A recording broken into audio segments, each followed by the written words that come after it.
लेकिन मैम हाँ, उधर से डीपी प्लान में कुछ अलग ही दिखाया रहेगा, तो वो। डीपी प्लान में अलग इसलिए दिखाया है क्योंकि वो अगले 10 साल में होने वाला होगा, अगर गवर्नमेंट चेंज नहीं होगी तो। ओके, ठीक मतलब है, और गवर्नमेंट चेंज हो गई तो हमारा प्लान फुस होना है। तो हर गवर्नमेंट उसका अलग अलग डीपी प्लान बनाती है। नॉट नेसेसरी, वो कंटिन्यू भी कर सकते हैं, अगर उनको कोई चेंजेस करने हैं तो वो उसमें चेंजेस भी कर सकते हैं। जैसे मेरे पास एक गवर्नमेंट प्रोजेक्ट आया था जिसके अंदर में रीडेवलपमेंट ऑफ RSRTC लैंड्स कर रही थी जयपुर में। ठीक है, तो जो वो लैंड थी वो लैंड थी और उसका आना और जाना हमको डिजाइन करना था। एज एन अर्बन डिजाइनर मेरे पास वो प्रोजेक्ट आया था, redevelopment of loco colony. Loco colony मतलब जहाँ पे रेलवे के रेजिडेंट्स रहते हैं, उस कॉलोनी का redevelopment as well as multi level parking देनी थी वहां पे। और थर्ड थिंग उनका जो इम्पोर्टेंट इंटरवेंशन था वो था गाड़ियों का आना जाना, क्योंकि जो निकलने वाली गली थी वो इतनी छोटी गली है, मतलब it is hardly 6 metre wide road, जो रोड होनी चाहिए मिनिमम 12 मीटर से 15 मीटर वाइड रोड, क्योंकि रेलवे स्टेशन मतलब बहुत बड़ा रेलवे स्टेशन, मतलब राजस्थान का सबसे बड़ा रेलवे स्टेशन है वो। बट फिर वो हमने DRM के साथ मीटिंग कर ली, मेरा प्लान फाइनल हो गया, सैंक्शन हो गया, सब कुछ हो गया, और 1 साल में गवर्नमेंट चेंज हो गई। ये 2014 की बात है, 2014 नहीं सॉरी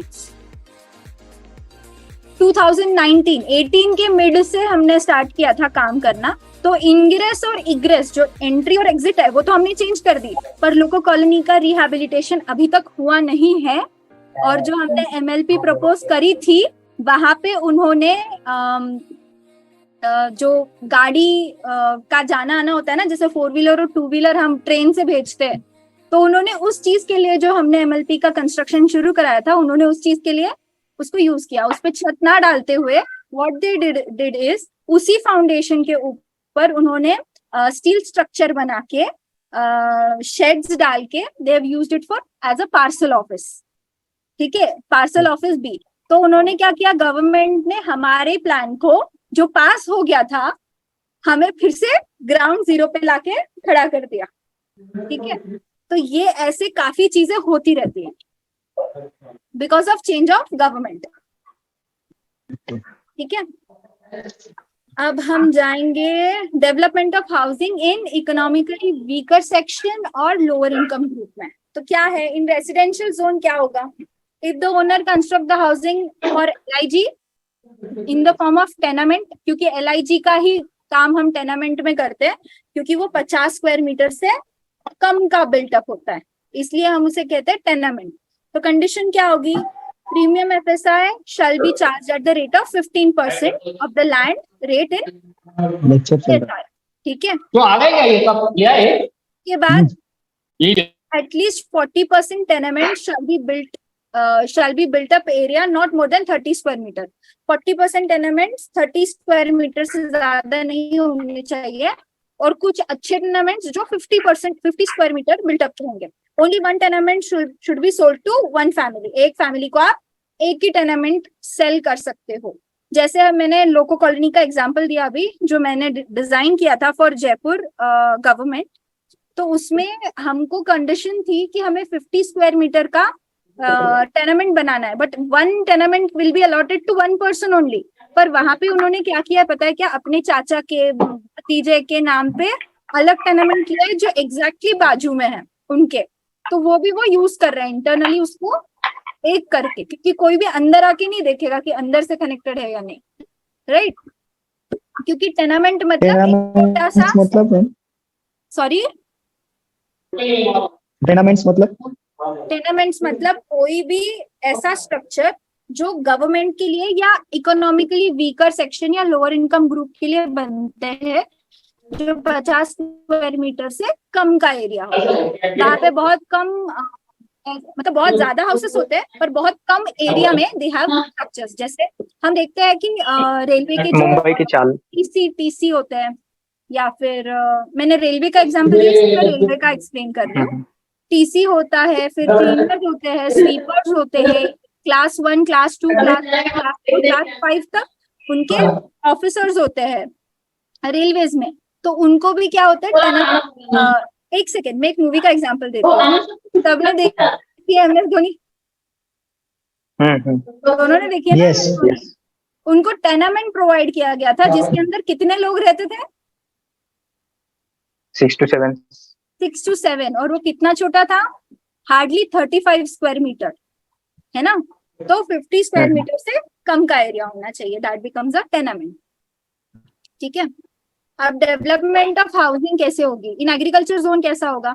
FSI 1 मिलेगा, ठीक है। अथॉरिटी क्या करेगी? एडिशनल FSI 200% देगी, unpermissible FSI premium 20%, land rate जो दिया हुआ है वो, provided that additional FSI of 100% up to 200%। मतलब अगर आपका प्लॉट 100 स्क्वायर मीटर का है तो आप 200 स्क्वायर मीटर तक FSI यूज कर सकते हो, मतलब बिल्टअप कर सकते हो। FAR, FSI, BAR, FAR एक ही चीज है, अलग नाम है, अलग टर्मिनोलॉजी। इंडिया डाइवर्सिटी है और टर्म्स में भी डाइवर्सिटी है। हम FSI बोलते हैं, नॉर्थ में उसे FAR बोलते हैं, ईस्ट में उसे BAR बोलते हैं। The same thing but in a different thing. जैसे FSI हम रेशियो में बोलते हैं, है ना, कि कितना है, बट FAR क्या होगा? 100 FAR है, 110 FAR है, 200 FAR है, मतलब वो एग्जैक्ट नंबर बताएंगे आपको, that is FAR, floor area ratio. ठीक है, FSI FAR one and the same. Okay, उसके बाद इंसेंटिव फॉर ग्रीन बिल्डिंग। अगर आप कोई बिल्डिंग को ग्रीन बिल्डिंग टर्म कर रहे हो, या अगर आप कोई बिल्डिंग के लिए ग्रीन बिल्डिंग प्लान्स कर रहे हो, तो उन केसेस में क्या होगा? तो आपको इंसेंटिवाइज किया जाएगा। कैसे? गृहा, गृहा हम सबको पता है क्या है। गृहा, गृहा हमारा, व्हाट इज गृहा? बोलो। नहीं पता? नहीं। ओके, कल हमने ना 2-3 चीजें की बात करी थी, याद है? हमने 2-3 टर्मिनोलॉजीज की बात करी थी, किसको किसको याद है? MOEF और CC क्या है? लिख के लो, अभी जो जो मैं कह रही हूँ लिख लो। MOEF एंड CC क्या है? Ministry of environment, forest and climate change. ये लिख लो। MIDC सिडको का पता होगा तो मैं उसका नहीं बताऊंगी। नैना क्या है? What is Naina? MOEF कुछ तो बोला था भाभी। MOEF and CC, ministry of environment, forest and climate change. Okay. उसके बाद NAINA is Navi Mumbai airport influenced notified area. ठीक है, ये भी लिख लो। नैना। PMRDA क्या है? नैना। PMRDA क्या है? Planning and development authority for Pune metro area. जितने एरिया में मेट्रो रन करती है वो सिर्फ उतने एरिया के लिए है। ठीक है, समझ आया? Yes ma'am. लिख लिया? यस।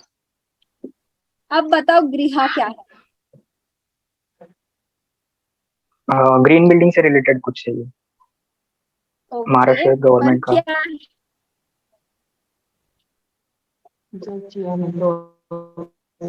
हम ना कभी भी किसी बिल्डिंग को ग्रीन कहते हैं तो हम उसे रेटिंग देते हैं कि ये रेटिंग है, देते हैं ना? तो गृहा का मतलब वही होता है, green rating for integrated habitat assessment. Assessment मतलब वो हमें असेस करके हमें रेटिंग देते हैं कि आपकी ग्रीन रेटिंग क्या है, 3 स्टार है, 4 स्टार है, 5 स्टार है। ठीक है, ठीक है। गृहा 3 स्टार, IGBC सिल्वर 3% इंसेंटिव मिलता है। गृहा 4 स्टार 5%, पहले IGBC था अब गृहा है। गृहा 5 स्टार है मतलब प्लैटिनम है तो 7% आपको इंसेंटिव मिलेगा। FSI जो आपका बेसिक FSI उसके ऊपर प्रीमियम और टीडीआर वाला इसमें ऐड नहीं होगा, only on your basic FSI उतना परसेंट आपको extra FSI as an incentive, incentive मतलब शाबाश अच्छा काम किया करके 7% ज्यादा मिल रहा है आपको। ओके, पेनाल्टी क्या होगी? If a development fails to achieve the above rating then penalty shall be imposed at the rate of 2 times of the land cost. ठीक है, जितने आपकी जमीन की कॉस्ट है उससे डबल पैसा भरना पड़ेगा। ओके